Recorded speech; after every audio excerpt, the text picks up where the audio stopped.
Coach's Corner. We have two very special guests with us today. Coach Snyder. Coach Snyder's been the head girls swim coach for 10 years here at Vineland High School. Coached many talented swimmers along the way. Coach Snyder, welcome. How you doing today? All right, Don, how are you? Good, good. Coach Snyder also an English teacher at Vineland High School North at Dennis Tanner Building. Been doing that. How many years have you been doing that, Coach? 13. 13 years. Was a journalist, now a teacher, excelling, and I know the girls are, he's a very popular coach with the students in the building, also coaches with our softball program. And his very special guest today on Coach Snyder's Coach's Corner, to his right, to your left, watching at home, is Rachel Bernhardt, 2013 graduate of Vineland High School. Rachel, how are you today? I'm great, thanks. Rachel's been out of town for a while, went to Drexel University on a swimming scholarship, swam 4 years at Drexel University, and went on now is training at the University of South Carolina, and we'll get to Rachel's accomplishments and aspirations as well.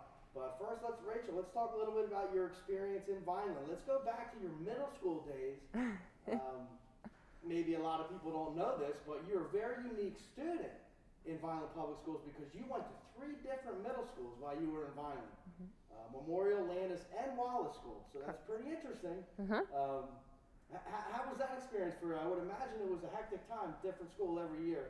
Yeah, I mean, it was different schools, but you got to meet different people every single year. I got a new group of friends, and I mean, it made work. And academically, obviously, it worked out for you. Yeah. You were a great student. Graduated with honors, as we mentioned, went on to a prestigious university. So that's a pretty interesting thing. A lot of little girls sitting out there going to middle school, wondering about Vineland High School. What were your feelings? I know it was a little while ago, going from 8th grade to 9th grade. It's a transition for everybody. It was definitely intimidating to come up here. Luckily, I had my sister. She was here 4 years ahead of me, so she kind of gave me, or I got to see through her eyes that it wasn't as scary as people made it out to see, maybe. But I loved it here. I enjoyed the swim team, training, having a group of friends that it was almost like you had an instant group of friends because you were on the swim team. And even if I didn't swim, just the academics, I liked it here.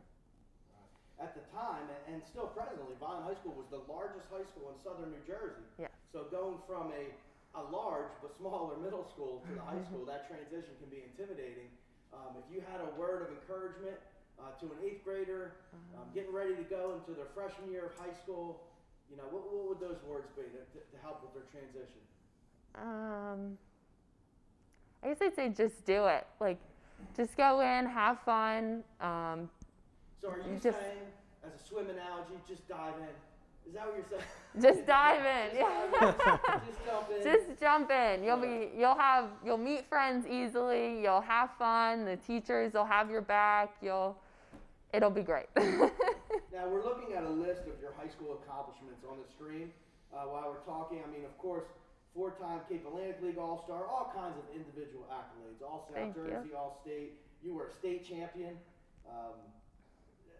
Some words about the 2012 Meet of Champions competition. Kind of hard to describe your lengthy high school accomplishments, but how was your time at Vineland High School as it goes with the swim team? With the swim team? I loved it with the swim team. I had a great group of girls training with me, and then we made states. Coach Snyder, having a student athlete, you've had great student athletes in your run at Vineland High School as the head swim coach. Particularly Rachel Bernhardt. How was it training with her, getting her ready, her work ethic, things of that nature? I mean, it was fun and rewarding in the sense that anytime you're working with an athlete who's as driven as Rachel, it's rewarding as a coach. And not that it's never easy, but it's certainly easier when the athlete is so self-motivated as Rachel was. She was always wanted to get better. It was just a very rewarding experience, working with Rachel and seeing her development, and especially how she handled the rate of development. You know, she went from like pretty good to really good to breaking a state record like that. And you know, that's not easy in itself to handle increasing expectations, you know, and things like that. So it was just a very rewarding experience getting to work with Rachel. You know, in athletics, you talk about plateaus and growth, when you're doing training, particularly in a sport like yours, in swimming or running, that kind of thing. You hit plateaus and then you hit peaks where you're really doing well. For some reason, as you mentioned, when she was in high school, Rachel was in high school, she accelerated very well, and she's doing that again now, which we'll get to in a minute. But during her time at Vineland High School, between 2010 and 2013, the swim team, the team itself, also was a very close-knit team. I can remember back in those days, of course, playoffs every year, sectional championship. What did Rachel bring to that team? What did other members of the team bring to that team? Because they were just such a close-knit team, and I think that you talk about synergy. The team got better, the individuals got better because of each other. What are your thoughts on that? Yeah, you know, it was certainly, and you know, the year that really stands out for us and continues to stand out would have been my first year when we went to the state championship and won a South Jersey title. And the thing that stands out about that group of kids to me is that they had come close to reaching their goal of winning a sectional title in the 2 years prior to me getting there. So I was fortunate to take over a team that already was on the way up, and they kind of had a chip on their shoulder, I think, that first year that I took over, because they had you know, they had fallen just short of a sectional title the previous year, so they were already all pulling in the same direction. Obviously, they were very talented, so it was you know, that unity of everybody almost getting there, seeing what they had to do to get over the hump, and all working together, I think was really important. But they also had high expectations of each other. I can remember going in, particularly over the winter break, when you do your you know, your heavy training over winter break, because there's so much time that the student athletes have. The other student athletes, they got after each other with expectations and what they expected of each other, and that was, I think, contributed towards that success also. Rachel, question for you. 2012, you were the 100 breaststroke state. You broke the state record for 100 breaststroke. When you were in the pool, did you know that you had a good time going? Did you know, how describe that feeling and, you know? No, I didn't know exactly where I was at that moment. I was still new at swimming, so I know Coach Mike said when I came to high school I was pretty good, but I wouldn't even say that. I was very much a beginner swimmer. And so I would just go and try to race as hard and as fast as I could, pretty much not knowing where I was until I touched the wall, which he probably doesn't want to hear, but that's how it was. Vineland High School, as Coach mentioned, a long history of success with boys and girls swimming. But you hold 6 Vineland High School records, individual and relays combined, in a program that has such a storied history. I mean, what does that mean to you? It holds a lot of meaning and power, and I think about it a lot, and they had some amazing records up there. Heather DeHanet was there before I was, and when I broke her record, she ended up writing me a letter, and she left it on my desk here at school. So, because she was the gym teacher, so she left it on my desk, and it gave me goosebumps almost, because it meant so much that she would reach out like that. Yeah. History.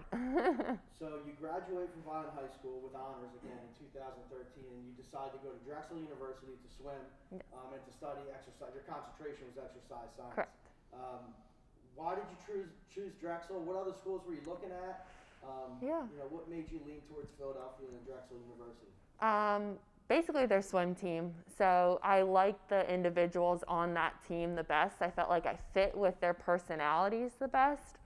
And then I also wanted to push my academics. So I had a great background from VHS, and I wanted to see how hard I could basically push myself academically. So yeah, I picked Drexel.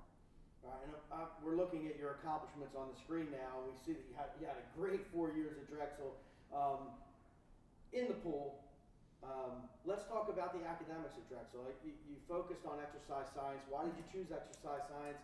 And how was your experience academically? Yeah, so my first year, my first semester, I went in undecided. And then after that, I went in for health sciences. And I really liked the anatomy and the physiology courses, and just learning more about the body, just because I feel like with training, you have to know a good bit about your body and nutrition. And I wanted to deepen that even further. So then after my first year, I decided to do a concentration in exercise science to really get down to what molecules and muscle fibers and how training affects the body. And I ended up loving it.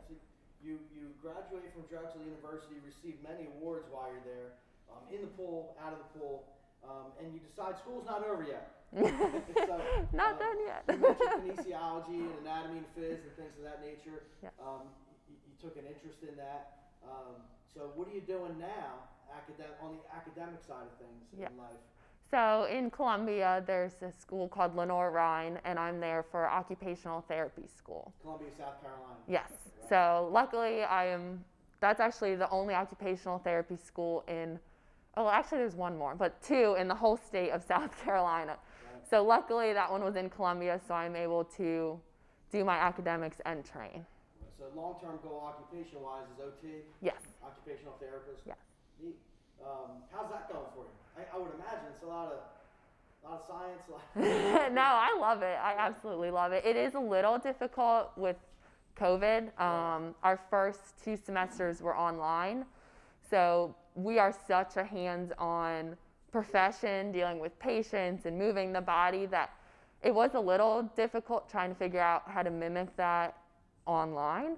But we made it work, and then when we come back this semester, we're in person, and then we'll start field work soon. But we have been, in our fall semester, they gave us a week that was called like a boot camp, and we were there from, I think it was 9 a.m. to 7 p.m. for a week, and just getting all of the lab work that we could do, and I loved it.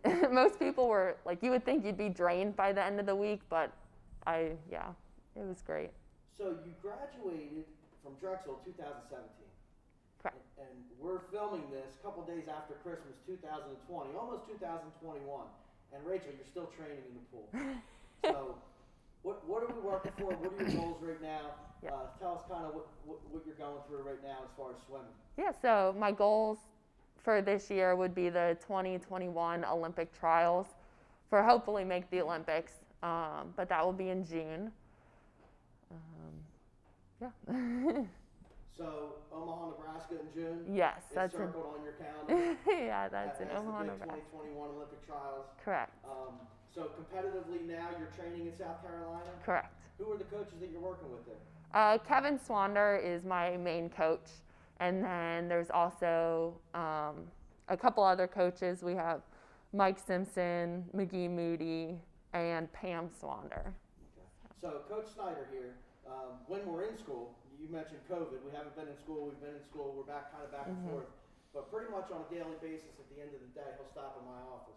And oftentimes, I'd say once or two times a week, the conversation revolves around you. And when the Kevin person that you mentioned, Yes. when you started training with him, Coach was very excited because he was he is a breaststroke specialist, and he was a breaststroker as well.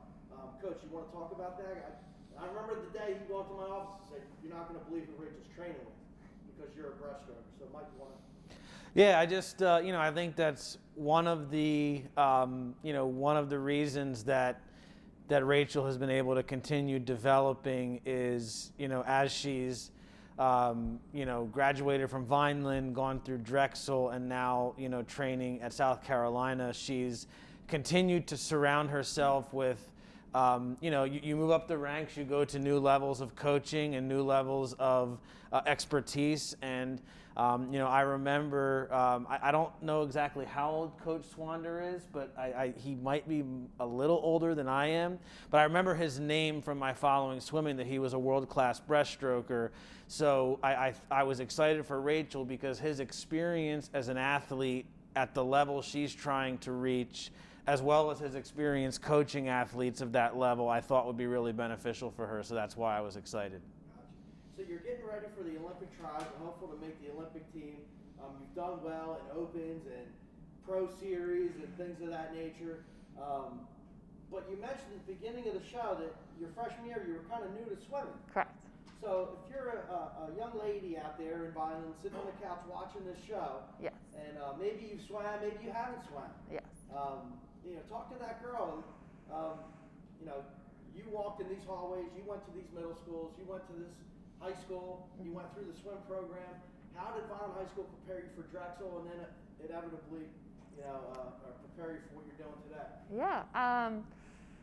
I mean, if you're interested in swimming, I would definitely say go for it. I'm not saying it's going to be easy, and there's going to be a lot of things you're going to have to learn and different technique and training styles.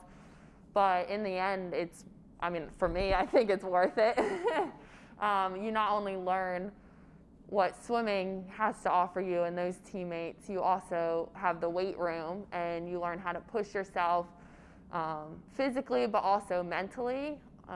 Training and getting up early mornings. So that prepared me. I think that prepared me even in the school and workforce, just getting up and I guess working as hard as you can towards something.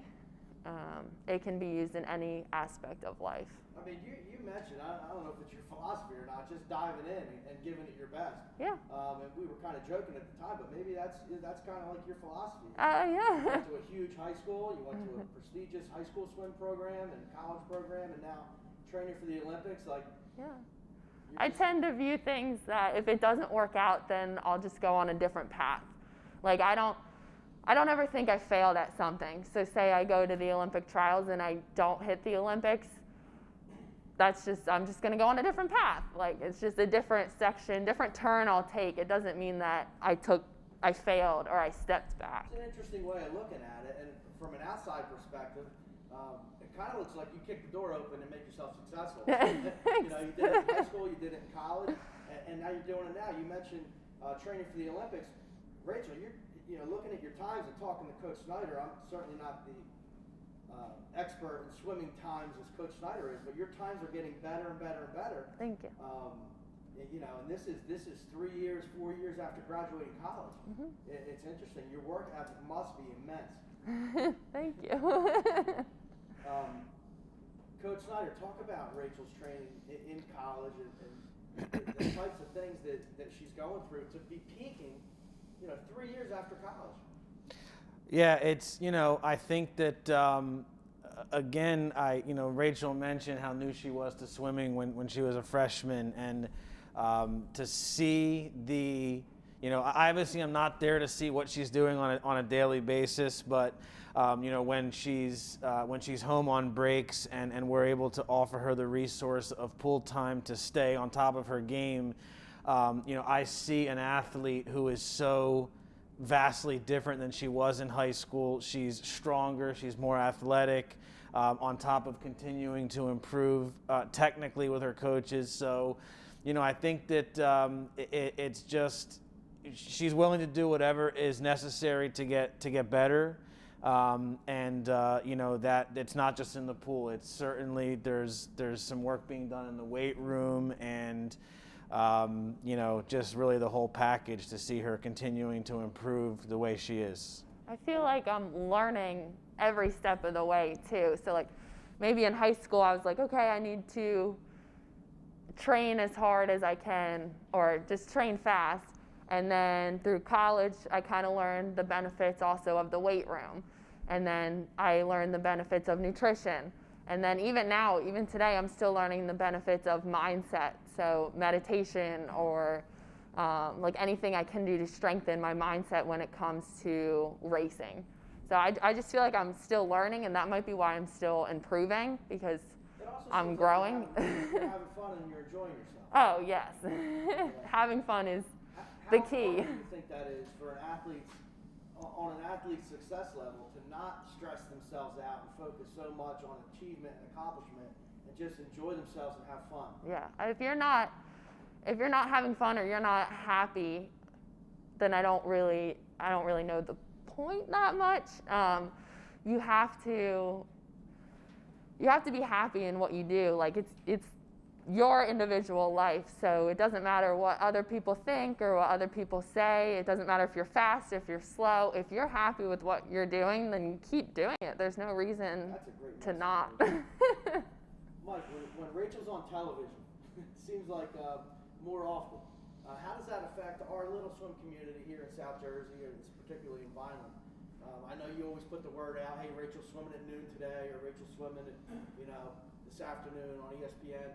How does that affect our community? I just the community in Vineland is just is just very proud of Rachel. She might not even realize because she's all the way in South Carolina. Yeah. But it really does resonate. I appreciate it. No, absolutely. Just the community is very proud of her. I know that I've had times where she's racing at, whether it's nationals or U.S. Open, whatever it might be, and a lot of times the swimmers want to come to my classroom during the day. They want to watch the race while Rachel's swimming, because they all know. We post when Rachel's racing. We post it on our team Facebook page, and I just think there's a level of pride that Vineland has. For the people who have gone and continued to excel beyond high school, we're all just very proud of Rachel, and it just makes us happy to see her continuing to excel. Great. Well, Rachel, thank you for stopping in today. Thank you. Checking in over this winter break here, Yeah. while you're taking a break from school, OT school, doing your thing, but I know you're still training every day. Yeah. Good luck. Thank you. Of course, good luck at the 2021 Olympic trials coming up in June in Omaha, Nebraska. We'll all be looking and watching you. Most of all, good luck in OT school. Thank you. And finishing your education there. Yeah, and thank you guys. I mean, you guys are the ones that pretty much started my swimming career and got me into Drexel. So thank you to the athletic department. Awesome, Rachel. Thank you. And enjoy the holidays. And we'll see you in the pool soon. Thanks. Thanks for watching, everybody.